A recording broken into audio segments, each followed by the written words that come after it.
تاشے جائے، یعنی ذوالحج کا چاند نظر آ جائے. پھر اسی طرح جب عید کا دن ہو تو صبح کے وقت غسل کر کے اچھا لباس پہننا، نئے کپڑے ہوں تو نئے پہنے جائیں، اگر نئے کسی کے پاس نہیں ہیں تو بھی دھلے ہوئے کپڑے پہننا جو ہے وہ ضروری ہے. ابن عباس بیان کرتے ہیں کہ رسول اللہ صلی اللہ علیہ وسلم عید الفطر اور عید الاضحیٰ کے دن غسل فرمایا کرتے تھے، یعنی خاص طور پر تیاری کیا کرتے. پھر اسی طرح ایک اور روایت میں حضرت جابر کہتے ہیں کہ آپ صلی اللہ علیہ وسلم عیدین اور جمعے کے موقع پر اپنی سرخ چادر پہنا کرتے تھے، یعنی خصوصی لباس کا اہتمام کرتے تھے. اسی طرح اس موقع پر خوشبو لگانا اور پھر اہتمام کے ساتھ عید پڑھنے کے لیے جانا یہ بھی ضروری ہے. عید کے دن عام طور پر جو کھانا کھاتے اس کے علاوہ اسپیشل کھانا تیار کرنا یا خود کھانا اور دوسروں کو کھلانا جو ہے یہ بھی ایک مسنون عمل ہے، لیکن اس میں تھوڑا سا فرق ہے. آپ صلی اللہ علیہ وسلم جب عید الفطر کے دن عید پڑھنے کے لیے جاتے تو کوئی میٹھی چیز کھا کر جاتے، مثلا کھجور، اور اگر کھجوریں کھاتے تو طاق عدد میں مثلا 1 یا 3 یا 5. اور عید الاضحیٰ کے دن آپ جانے کے وقت یعنی جاتے وقت تک کچھ نہیں کھاتے تھے، ایک طرح سے روزہ ہوتا تھا، اور نماز پڑھنے کے بعد واپس آ کر قربانی کرتے اور قربانی کی گوشت میں سے کھاتے.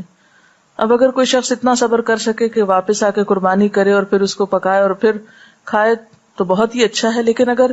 ایسا ممکن نہ ہو تو پھر انسان واپس آ کر عید کی نماز پڑھنے کے بعد کچھ بھی کھا سکتا ہے.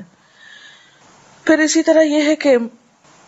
آپ صحابیات کے بارے میں آتا ہے کہ وہ اپنے بچوں کو دودھ تک نہیں پلاتی تھی جب تک عید کی نماز ہو نہیں جاتی تھی، یعنی وہ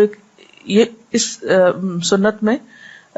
بچے بھی شریک ہوتے تھے. اللہ یہ کہ کوئی بچہ جو ہے وہ بالکل صبر نہ کرے یا بیمار ہو تو کسی بیمار کو دوا کھانی ہو یا اور کوئی ضرورت ہو، ادروائز جو لوگ اہتمام کر سکیں وہ اس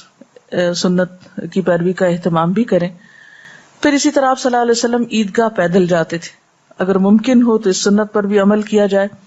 اور اگر عیدگاہ بہت دور ہو تو سواری پر بھی جا سکتے ہیں، ایسی کوئی شدت نہیں ہے اس معاملے میں.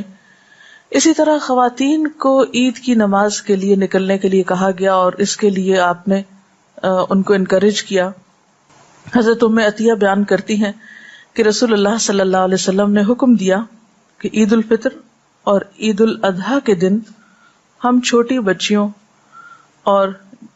جوان لڑکیوں کو بھی عید کے لیے عیدگاہ کی طرف لے جائیں، حتیٰ کہ وہ عورتیں بھی جنہیں نماز نہ پڑھنی ہو. تو اس پر سوال کیا گیا کہ پھر وہ وہاں پر کیا کریں گی، تو آپ نے فرمایا کہ مسلمانوں کی دعا میں شریک ہوں اور مسلمانوں کی جمعیت کو دیکھیں، یعنی وہ لوگوں کا جو اکٹھا ہونا ہے اور لوگوں کی جو کثرت ہے اور کثرت سے ایک جگہ مل کر جو عبادت کرنا ہے اس کے اپنے فوائد ہیں اور اس منظر میں ایک الگ ہی حسن ہے. اس کو جب تک دیکھا نہ جائے وہ جذبات پیدا نہیں ہوتے جو عید کے دن ایک خاص خوشی کے جذبات پیدا ہونے چاہیے، کیونکہ انسان جتنے زیادہ لوگوں سے ملتا ہے ان کو دیکھتا ہے اس کی کیفیت بدلتی ہے، اور تنہائی میں الگ گھر بیٹھا رہے، پڑا سویا رہے سستی کے مارے تو اس سے وہ عید کی خوشی جو ہے وہ محسوس نہیں ہو سکتی. پھر اسی طرح حضرت عبداللہ بن عباس سے روایت ہے کہ رسول اللہ صلی اللہ علیہ وسلم عید کے دن اپنی ازواج مطہرات اور بیٹیوں کو عیدگاہ لے جاتے تھے، یہ ابن ماجہ کی روایت ہے. پھر اسی طرح عید کے دن تکبیریں پڑھنا، عیدگاہ جاتے وقت اور واپس آتے وقت اللہ اکبر لا الہ الا اللہ واللہ اکبر اللہ اکبر وللہ الحمد، اس کا اہتمام کرنا چاہیے. اس سلسلے میں ہم دیکھتے ہیں کہ نافع ابن عمر سے روایت کرتے ہیں کہ ابن عمر عید الاضحیٰ اور عید الفطر کے دن جب عیدگاہ کی طرف جاتے تو بلند آواز سے تکبیریں کہتے یہاں تک کہ عیدگاہ پہنچ جاتے، اور پھر عیدگاہ پہنچ کر پھر تکبیریں کہتے یہاں تک کہ نماز عید پڑھنے کے لیے امام صاحب نکل آتے، کیونکہ اس دن خاص طور پر اللہ کی بڑائی بیان کرنی چاہیے، کیونکہ ایک خوشی کا موقع ہے اور خدا کی یاد سب مل جل کر کرتے ہیں، اور اس یاد میں سب سے زیادہ اللہ کے نام کو بلند کرنا ہے. مرد حضرات بلند آواز سے تکبیریں کہیں گے، لیکن خواتین جو ہیں وہ دل میں تکبیریں پڑھ سکتی ہیں. اسی طرح عید کے موقع پر رشتہ داروں کے ہاں ملاقات کے لیے جانا، ان کو اپنے ہاں مدعو کرنا، ہمسایوں کا خیال رکھنا، ضرورت مندوں کا خیال رکھنا، یہ سب بھی اس دن ضروری ہے. اور ایک اور اہم بات یہ کہ خوشی کے موقع پر پھر اللہ کو یاد رکھنا، یعنی نمازوں کے اوقات کی پابندی کرنا اور خوشی میں حدوں کو نہ توڑنا، یہ بھی بے حد ضروری ہے، کیونکہ بعض اوقات جب ہم جذبات میں آتے ہیں، خوش ہونے لگتے ہیں تو حدود پار کر جاتے ہیں، غمگین ہوتے ہیں تو حد پار کر جاتے ہیں، بالکل ڈپریشن میں چلے جاتے ہیں، غصے میں آتے ہیں تو حدود پار کر جاتے ہیں۔ ایک اچھی زندگی کی علامت یہ کہ وہ معتدل زندگی ہوتی ہے، جس میں جذبات بھی اعتدال کے ساتھ ہوتے ہیں، غم، غصہ، خوف، نفرت، محبت، یہ سب چیزیں انسان کی زندگی میں اس کے ساتھ ساتھ ہیں، لیکن کوئی بھی چیز اسی وقت بہترین ہو سکتی ہے جب اس کے اندر اعتدال ہو۔ بہرحال عید کا دن ایک خوشی کا دن ہے، اور اس دن خوشی منانا عبادت ہے، اور پھر یاد رکھیے کہ عید قربان یا قربانی کی عید، اس کا ایک خاص پیغام ہے، اور وہ کیا کہ انسان اللہ کی خاطر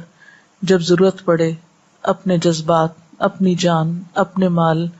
اور اپنی ہر پسندیدہ چیز کی قربانی کے لیے تیار رہے، جیسا کہ حضرت ابراہیم علیہ السلام نے اللہ تعالیٰ کو اپنی ہر چیز، اللہ تعالیٰ کی خاطر اپنی ہر چیز قربان کی، اور کبھی بھی انہوں نے اس معاملے میں کسی تردد سے کام نہیں لیا۔ اسی لیے قرآن پاک میں حضرت ابراہیم علیہ السلام کے بارے میں آتا ہے،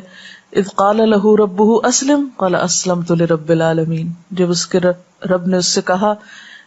کہ تم اپنا آپ میرے حوالے کر دو، تو اس نے کہا اسلمت لرب العالمین، میں نے رب العالمین کے حوالے کر دیا اپنے آپ کو، اپنی ہر چیز کو۔ کیوں؟ اس لیے کہ سب کچھ دیا ہوا جو رب کا ہے،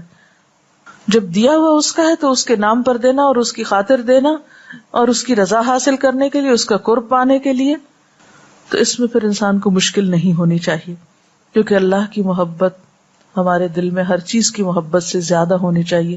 ایمان کی پہچان اور علامت بھی یہی ہے، والذین آمنوا اشد حبا للہ، ایمان والے اللہ کی محبت میں سب سے زیادہ شدید ہوتے ہیں۔ تو جس سے محبت کا ہم دعویٰ کرتے ہیں تو پھر اس محبت کے اظہار کے لیے قربانی بھی ضروری ہے، کیونکہ ہر محبت ایک ثبوت مانگتی ہے، اور پھر وہ ثبوت قربانی سے بڑھ کر اور کیا ہو سکتا ہے۔